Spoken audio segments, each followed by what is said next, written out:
Hello বন্ধুরা, তোমরা কি শুধুমাত্র একটা বোতলের সাহায্যে কখনো রুটি করে দেখেছো কোনো রকম বেলার ঝামেলা ছাড়াই? আর তার সাথে থাকছে কিন্তু এই শীতের সময় তোমাদের জন্য প্রয়োজনীয় কিছু জানা অজানা কিচেন টিপস অ্যান্ড ট্রিক্স। আশা করবো এই টিপসগুলো কিন্তু তোমাদের প্রত্যেকটা নতুন গৃহিণীরই কিন্তু সংসারে অনেকটা বেশি কাজে লাগবে। আর এই কাজগুলো করে কিন্তু তোমরা নিজেদের জন্য কিছুটা সময়ও বাঁচিয়ে নিতে পারবে, আর কিন্তু তোমাদের সংসারে কিছুটা হলেও টাকা সাশ্রয় হবে।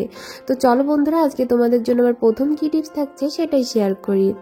তো বন্ধুরা, আজকে আমার প্রথম টিপস, দেখো আমরা মেয়েরা কিন্তু সবাই এরকম হাতে নেল পলিশ পরতে কিন্তু খুবই পছন্দ করি, কিন্তু দেখা যায় খুবই ব্যস্ত থাকার কারণে বা যে কোনো সময় আমরা যখন নেল পলিশটা পরি তখন কিন্তু দেখবে যে পাশে কিন্তু লেগে যায়।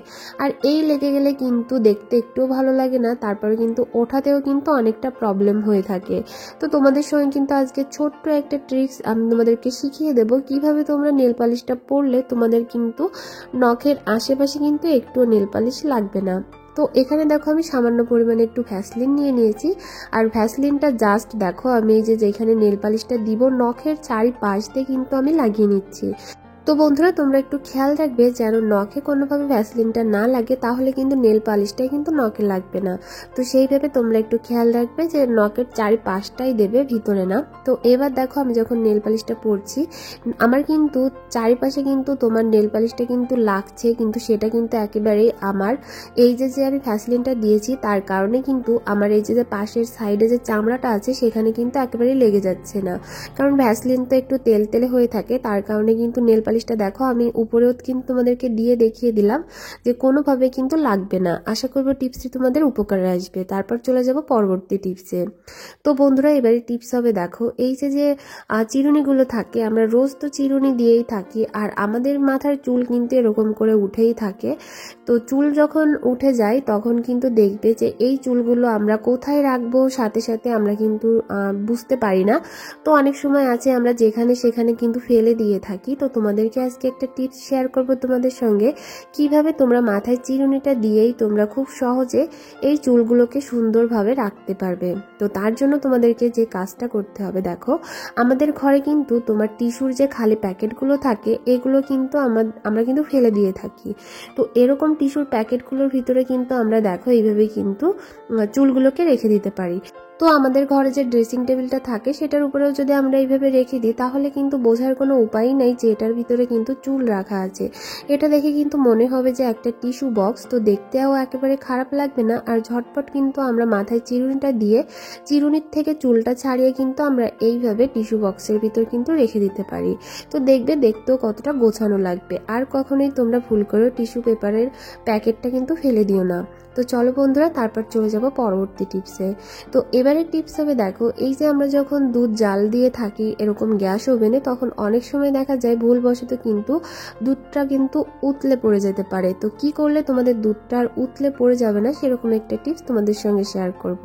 দেখো যে কোনো একটা পরিষ্কার কাপ যদি তোমরা এইভাবে দুধের ভেতরে দিয়ে রাখো তাহলে দেখবে তোমাদের দুধটার যদি জালটাও যদি বেশি থাকে তাহলেও দেখবে কখনোই কিন্তু তোমাদের দুধটা এদিক সেদিক কিন্তু পড়ে যাওয়ার কোনো রকম সম্ভাবনা থাকবে না। তোমরা কিন্তু ইজিভাবেই কিন্তু যে কোনো কাজ এইভাবে কিন্তু জালটা দিয়েও করে নিতে পারবে। এখানে দেখো যে দুধটা কিন্তু উপরের দিকে উঠে যাচ্ছে, তাও কিন্তু তোমার এই দুধটা একেবারেই পাতিল থেকে গড়িয়ে পড়ে যাবে না। তো এটা হচ্ছে কিন্তু শুধুমাত্র এই চায়ের কাপটা আমি দুধের ভিতর দিয়েছি তার জন্য কিন্তু। তো তোমরাও কিন্তু এই টিপসটা অবশ্যই করে দেখতে পারো, দেখবে এটা কতটা কার্যকারী। তো চলো তারপর চলে যাব পরবর্তী টিপসে। তো এবারে টিপস হবে দেখো বন্ধুরা, এরকম যে চিরুনিগুলো থেকে থাকে আমরা যখন মাথায় তেল দিই তখন দেখা যায় সেই তেলটা কিন্তু লেগে লেগে চিরুনিতে কিন্তু অনেকটা পরিমাণে ময়লা হয়ে থাকে। আর এই ময়লাগুলো কিন্তু বেশ কিছুদিন থাকলে তারপরে কিন্তু একেবারে উঠতে চায় না, আর অনেকেই আছে কিন্তু পরিষ্কার করার কিন্তু সময়টাও কিন্তু পায় না। তো আজকে আমি কিন্তু তোমাদেরকে খুব সহজেই দেখাবো তোমরা এরকম চিরুনিগুলো কিভাবে পরিষ্কার করে নিতে পারবে।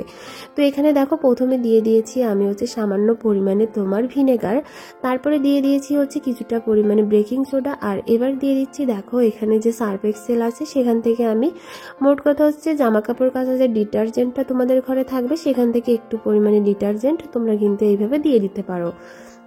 তো এবার দেখো এই কয়টা জিনিসকে কিন্তু আমি ভালো করে মিশিয়ে আমি কিন্তু একটা রেমেডির মতো কিন্তু তৈরি করে নিয়েছি। আর এবার এই চিরুনিটাকে জাস্ট আমি 15 থেকে 20 মিনিটের মতো কিন্তু এটাকে রেখে দিব। তারপরেই কিন্তু তোমাদেরকে আমি এটা পরিষ্কার করে দেখাবো যে এটা কতটা সহজে কিন্তু তোমরা পরিষ্কারটা করে নিতে পারবে।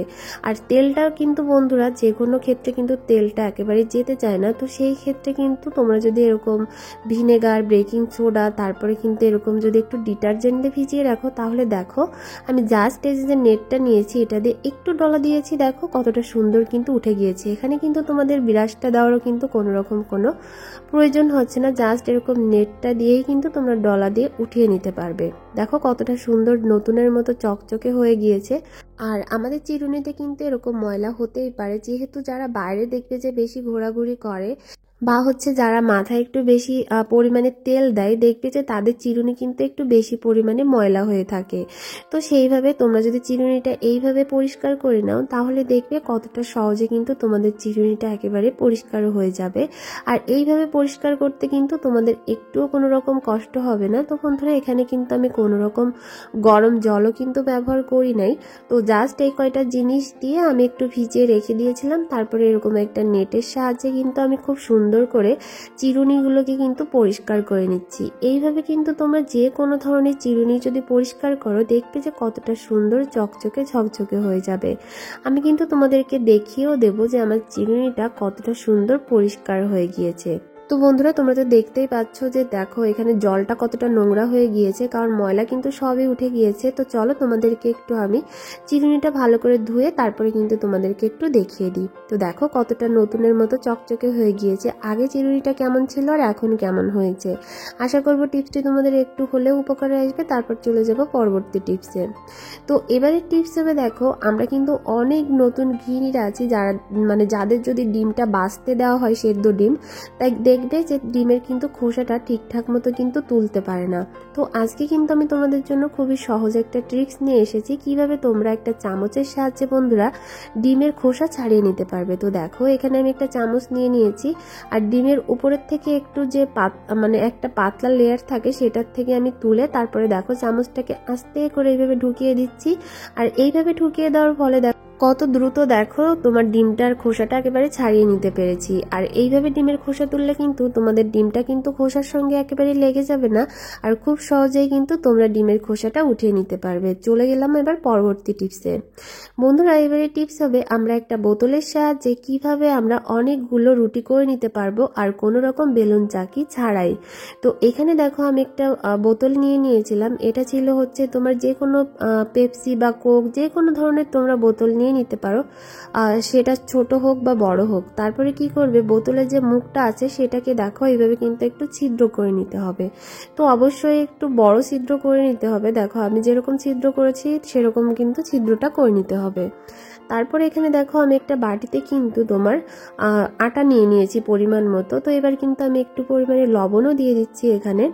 তারপরে দেখো হালকা করে জল দিয়ে দিয়ে কিন্তু এইভাবে নেড়ে নেড়ে দেখো ভালো করে কিন্তু মিক্স করে নিতে হবে, কোনো রকম যেন দলা না থাকে সেইভাবে কিন্তু খুবই সাবধানের সহিত কিন্তু এটাকে মিক্স করে নিতে হবে। তো দেখো আমি কিন্তু কোনো রকম বেলুন চাকি ছাড়াই এই ঠান্ডার সময় কিন্তু তোমাদেরকে রুটি তৈরি করে দেখাবো কেমন হয় সেটা। তারপর দেখো বাটিতে যে আটাটা আমি গুলে নিয়েছি সেই আটাটাকে কিন্তু আমি এবার বোতলের ভিতর ভরে নিয়েছি। তো আটাটা কিন্তু না আমি বেশি একেবারে নরম করে নিয়েছি আর না অনেকটা শক্ত করে নিয়েছি। তারপরে দেখো বোতলের যে ছিদ্রটা ছিল সেখান থেকে কিন্তু আমি জাস্ট এইভাবে ঢেলে দেখো রুটিটা কিন্তু এবার করে নিচ্ছি। এখানে কিন্তু তোমাদের যদি ঠান্ডার অনেকটা সমস্যা থাকে এই শীতের সময়, তোমাদের কিন্তু কষ্ট করে আটাটা মাখতেও হচ্ছে না, আটাটা বেলতেও হচ্ছে না। দেখো কতটা সহজে আমি আটায় হাত না লাগিয়েই দেখো রুটিটা করে নিতে পারছি। তো এখানে দেখো আমি তোমাদেরকে দেখিয়ে দেবো যে রুটিটা কতটা সুন্দর একেবারেই কিন্তু ফুলে যাবে। দেখো কতটা সুন্দর রুটিটা আমার ফুলে গিয়েছে, মনে হচ্ছে যে এটা আমি হাতে মেখে তারপরে কিন্তু রুটিটা করেছি। এটা খেতেও কিন্তু তোমাদের কাছে কিন্তু বেলুন চাকিতে বেলা যে রুটিটা বা হাতে মাখা যে রুটিটা সেরকমটাই কিন্তু খেতেও হবে।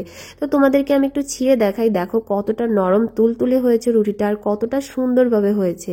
তো এই শীতের সময় কিন্তু তোমরা জলে হাত না লাগিয়ে এইভাবেই কিন্তু রুটিটা করে নিতে পারো। তো ভিডিওটা ভালো লাগলে বেশি বেশি করে শেয়ার করে দিও।